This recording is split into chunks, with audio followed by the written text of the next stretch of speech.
అందరికీ నమస్కారం అండి. నేను మీ Anusha. Welcome back to Anuswe channel. ఈరోజు మన అనుస్వే ఛానల్ ద్వారా బెల్లంతో బ్రెడ్ హల్వా ఏ విధంగా తయారు చేసుకోవాలో చూద్దామండి. నార్మల్‌గా ఫంక్షన్స్‌లో అయినా, బయట క్యాటరింగ్స్‌లో అయినా కూడా పంచదారతోనే బ్రెడ్ హల్వా, డబల్ కా మీఠా అనేది తయారు చేస్తూ ఉంటారు కదండీ! కానీ ఒక్కసారి బెల్లం సిరప్‌తో బ్రెడ్ హల్వా తయారు చేసి చూడండి. టేస్ట్ వైస్‌గా బావుంటుంది. హెల్త్ వైస్‌గా బెల్లంతో చేస్తాం కాబట్టి చాలా బావుంటుంది. మరి ఇంకెందుకు లేటు ప్రొసీజర్ చూసేద్దామా?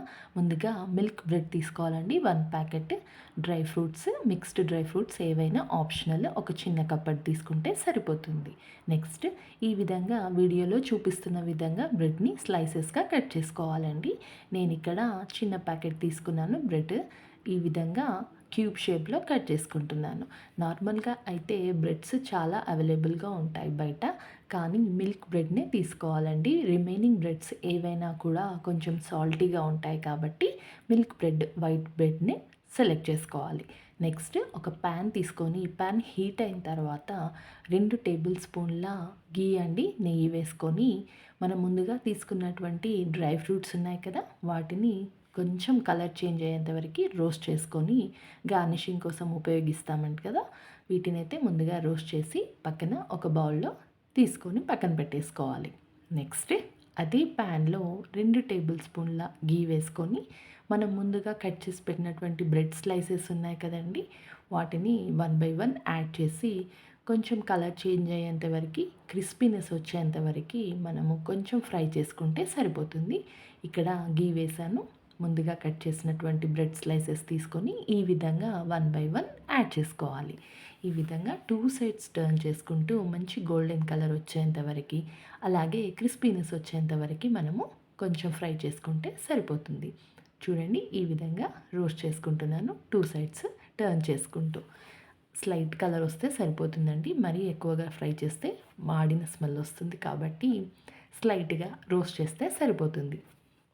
నెక్స్ట్ రిమైనింగ్ బ్రెడ్ స్లైసెస్ని కూడా వేసేసుకొని ఫ్రై చేయాలి.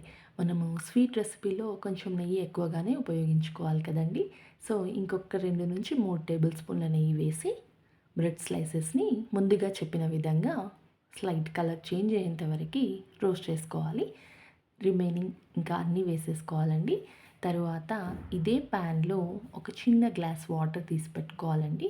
వాటర్ వేసేసుకొని మనము బెల్లం సిరప్ తయారు చేసుకోవాలి కదండి 1:1 రేషియోలో చేసుకోవచ్చు. స్వీట్ ఎక్కువగా తినగలము అనుకుంటే మాత్రం 1:2 రేషియోలో నీళ్ళు బెల్లాన్ని తీసుకోవాలి. ఇక్కడ చిన్న గ్లాస్ వాటర్ వేసాను. వాటర్ కొంచెం హీట్ అయిన తర్వాత మనము బెల్లం తీసుకోవాలండి. బెల్లం పౌడర్ తీసుకున్నాను జాగరీ ఆర్గానిక్‌ది తీసుకున్నానండి. 4-5 టేబుల్ స్పూన్స్. మీరు స్వీట్ ఎక్కువగా తినగలము అనుకుంటే ఇంకొక 2 టేబుల్ స్పూన్లు యాడ్ చేసుకోవచ్చు. నేనైతే ఇక్కడ 4-5 టేబుల్ స్పూన్ల జాగరీ పౌడర్ వేసి సిరప్ అనేది కొంచెం దగ్గర పడేంత వరకు మనం ఈ విధంగా బాయిల్ చేయాలి. హాఫ్ కప్ మనము వాటర్ వేసాం కదా అది పావు కప్పు అయ్యేంత వరకు సిరప్ని దగ్గరికి తీసుకురావాలి. ఈ విధంగా కొంచెం పాకం వచ్చేంత వరకు చూసి ముందుగా మనము స్లైట్‌గా రోస్ట్ చేసినటువంటి బ్రెడ్ పీసెస్ ఉన్నాయి కదా ఆ పీసెస్‌ని అన్నింటినీ దీంట్లో నెమ్మదిగా యాడ్ చేసి జాగరీ సిరప్ మొత్తాన్ని బ్రెడ్ స్లైసెస్ పీల్చుకునే విధంగా అన్నిటికీ మనము పట్టించాలి.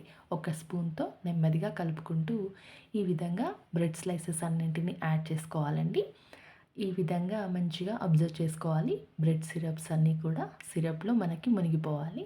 నెక్స్ట్ దీంట్లోకే కండెన్స్డ్ మిల్క్ అయినా లేదంటే నార్మల్ మనం ఇంట్లో ఉపయోగించుకునేటువంటి పాలు ఉంటాయి కదా వాటిని కాచి చల్లార్చుకోవాలి ముందుగానే. నేనిక్కడ చిన్న గ్లాస్ మిల్క్ తీసుకున్నానండి. వాటిని కాచి చల్లార్చుకోవాలి ముందుగానే.